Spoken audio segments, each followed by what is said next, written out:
How to fix Spotify Wrapped 2022 not working. Hi guys, in this video I will tell you how you guys can basically fix your Spotify Wrapped not working.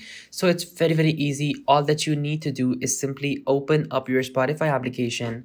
Now once you guys open up Spotify, you guys are gonna be able to see this particular dashboard. Now from over here, you guys can basically see your Wrapped. Now if you guys are unable to open your app, or if it says that it can't work, simply open up your browser, and all that you guys need to do is simply come over to this particular URL, which is spotify.com/us/wrapped.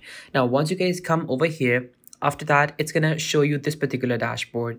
Now you guys need to click on listen to 2022 highlights, which is at the bottom, and then as soon as you guys click on that, it is going to take you guys over to the Spotify Wrapped, and hopefully it's gonna work. Other fixes might include making sure your Spotify is of the latest version, or just simply closing and reopening Spotify from your settings. But mainly this is how you guys can open up Spotify Wrapped, and hopefully it's not going to give you an error that Spotify Wrapped has stopped working. So guys, this is the video. Be sure to like, subscribe and share.